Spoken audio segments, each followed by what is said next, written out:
Friend welcome to our new video.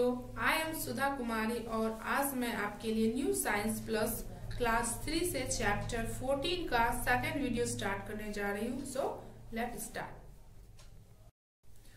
Water is initial for life. Water जो है हमारी life के लिए बहुत ही महत्वपूर्ण है। We can not live without water. Water के बिना हम जीवित नहीं रह सकते हैं, ये तो सभी को पता है।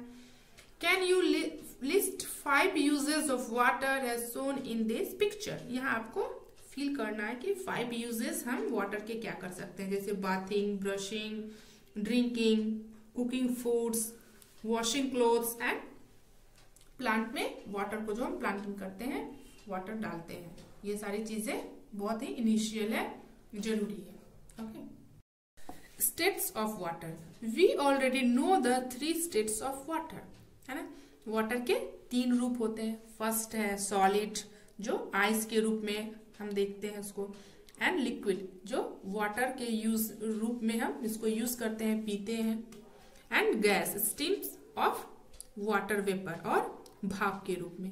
यहाँ तीनों फॉर्म को पिक्चर से समझाया गया। When water freezes in become ice. इसको फ्रीज में हम डाल देते हैं तो जिस शेप में डालेंगे वाटर को वो उस शेप में ये आइस के रूप में बन जाएगा, और ये है जिसे हम लोग कॉमनली यूज करते हैं। Water is most commonly used in its liquid form. Liquid form में खाना बनाना, कपड़े धोना है, सारे काम तो हम इसी रूप में करते हैं। When water is heated it change its form from liquid to gas. और जब हम इसको गर्म करते हैं तो इसका फॉर्म चेंज हो जाता है और ये गैस के रूप में बन जाता है। अगर हम इसको गैस पर गर्म करके देखेंगे तो भी, और जब सूरज की रोशनी में ये होता है तो भी, है ना। These states can change from one form to another। और ये जो इसका चेंज होता है शेप, वो एक से दूसरे में जाता है। सॉलिड से लिक्विड, लिक्विड से गैस, फिर गैस से लिक्विड बनेगा, फिर सॉलिड बन जाएगा। ये चेंज होते रहता है। When water is heated, it's turned into water vapor। जब गर्म करते हैं तो भाप बनता है। दिस इज कॉल्ड इवेपोरेशन, और ये क्या कहलाता है? इवेपोरेशन कहलाता है। When water vapour is cold it change back into water. और ये जो भाप बनता है, इसके ऊपर अगर हम ढक्कन से इसको ढक दें तो वो ठंडा होके फिर से वाटर ही बनता है। Okay, change back into water. This is called condensation. और ये नया वर्ड बनता है क्या? कंडेंसेशन। और ये जो गर्म भाप बन के बाहर निकलती है वो हो गया इवेपोरेशन। दोनों में चेंजिंग है।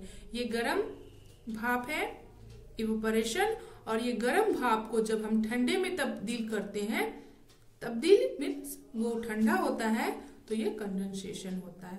Both are different. Okay, next है water cycle. In nature the process of evaporation and condensation goes on continuously and water keeps changing its form। Water cycle, ये आपने एसएसटी में भी पढ़ा होगा। ये हमारा नेचर का दिया हुआ है गिफ्ट। और ये क्या है? पहले क्या होता है? इवेपोरेशन होता है, देन कंडेंसेशन होता है, और ये प्रक्रिया कंटिन्यू चलती है, ये रुकती नहीं है। और इसी का परिणाम होता है cloud formed due to this changes. बारिश जो हमारी होती है वो इसी इवेपोरेशन एंड कंडेंसेशन की वजह से ही बादल बनता है, और बादल से फिर बारिश का रूप लेके वो फिर वापस पानी के ही रूप में आती है धरती पर।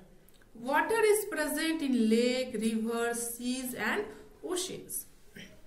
पानी तो सभी जगह है, लेक में भी है, रिवर में भी है ना, ओशंस में है। When the sun shines, this water gets heated up and evaporates। ये फॉर्म्स भी वही चीज है। जब सूरज की रोशनी से पानी गर्म होता है और ये भाप के रूप में क्लाउड को फॉर्म करता है, और यही क्लाउड इकट्ठा होता है और ये ठंडा होता है, फिर ये वापस कंडेंसेशन के रूप में फिर लैंड पर वापस आता है। इसी को वाटर साइकिल कहते हैं।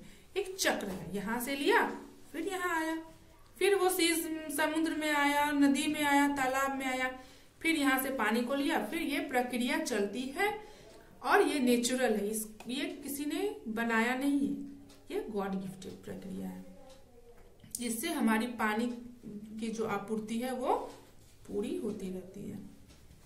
ओके, यहाँ तक आपको समझ में आया होगा। आगे बढ़ते हैं। It turns into water vapour, this water vapour mix with the air and rise high into the sky. वही बात है, यहाँ पर उसी को बताया जा रहा है कि वाटर वेपर कैसे ऊपर जाता है और वहां आकाश में जाके फिर बादल को फॉर्म करता है और फिर बारिश के रूप में हम तक आता है। Thank you.